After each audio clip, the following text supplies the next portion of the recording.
Praise the lord.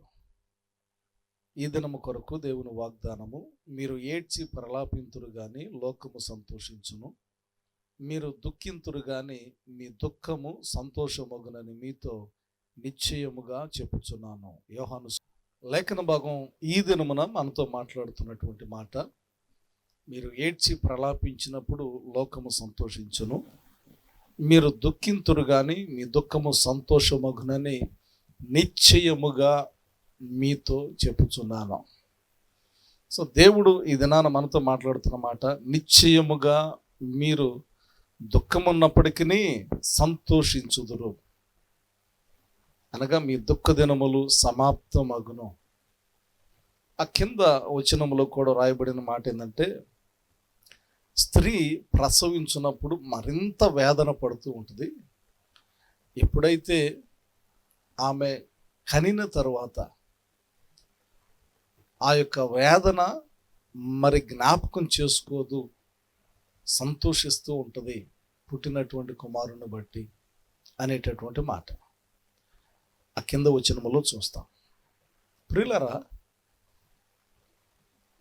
ఈ వాక్యాన్ని సారాంశం మనం ఒక్కసారి జ్ఞాపకం చేసుకుంటే,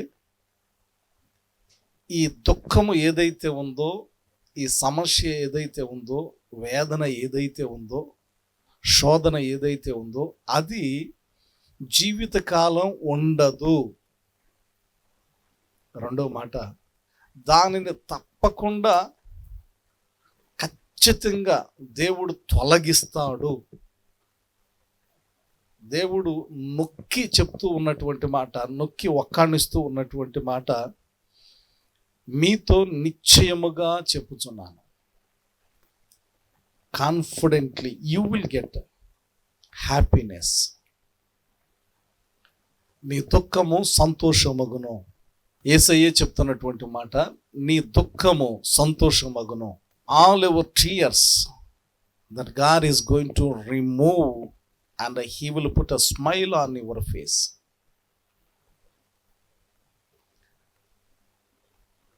మూడవదిగా వాక్యం సెలవుస్తున్నటువంటి మాట, మీరెన్నటికీ గుర్తు చేసుకున్నారు ఆ బాధ, ఆ శోధన,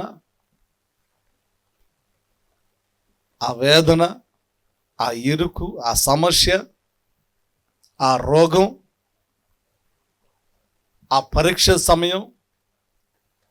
ప్రసవించేటటువంటి తల్లి వేదన పడుతూ ఉంటుంది కదా, ఆ తనంతరం ఎప్పుడైతే బిడ్డకు జన్మనిస్తుందో ఆ వేదన పూర్తిగా మర్చిపోయి సంతోషంలోకి ఆ బిడ్డను చూసుకుంటే ఎలాగైతే మురిసిపోతూ ఉంటుందో, మన బ్రతుకులో కూడా ఉండేటటువంటి ఆ శోధన, బాధ,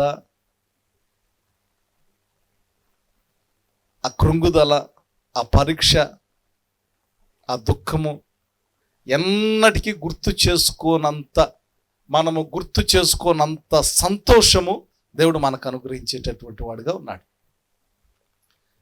దేవుని వాక్యం సూటిగా యేసయ్యే పలుకుతూ ఉన్నటువంటి మాట, మరెన్నటికీ ఆమె గుర్తు చేసుకున్నది కదా, ప్రసవించిన తరువాత తన వేదన గుర్తు చేసుకోదు కదా, అలాగుననే నేను మీ మధ్య జరిగించేటటువంటి కార్యాలు, మీ మధ్య జరిగించేటటువంటి అద్భుతాలు, మీ మధ్య జరిగించేటటువంటి ఆశ్చర్యకరమైనటువంటి ఆశీర్వాద క్రియలు, మీ మధ్య జరిగించేటటువంటి ఉల్లాస క్రియలు, వీటిని తలుచుకుంటూ ఉన్నప్పుడు మీరు పడినటువంటి వేదన మరెన్నడూ గుర్తు చేసుకోనంతగా నా కార్యాలు మీ పట్ల ఉంటాయి అనేటటువంటిది దేవుడు మూడవదిగా ప్రూవ్ చేస్తా ఉన్నాడు.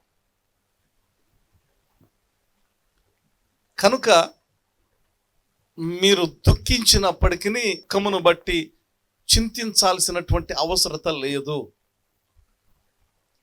మీరు ఏడుస్తూ ఉన్నా, మీరు బాధలో ఉన్నా, మీరు సమస్యలో ఉన్నా, మీరు శోధనలో ఉన్నా, మీరు ఇరుకులో ఉన్నా, వ్యాధిలో ఉన్నా, ఎలాంటి స్థితిలో ఉన్నా, ఆ స్థితి మరలా గుర్తు రానంతగా దేవుని యొక్క అద్భుత కార్యాలు ఈరోజు మీరు చూడబోతున్నారు.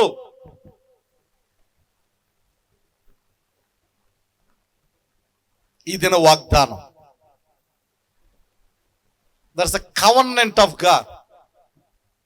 ఈ దినాన దేవుడు వాగ్దానం చేస్తూ ఉన్నాడు, మీరన్నటికీ మీ దుఃఖము గుర్తు చేసుకోనంతగా మీకు ఆశీర్వాదాన్ని నేను ఇస్తాను, నిశ్చయముగా నేను ఇస్తాను. ఇటు వాగ్దానము నిజముగా చాలా గొప్ప వాగ్దానం.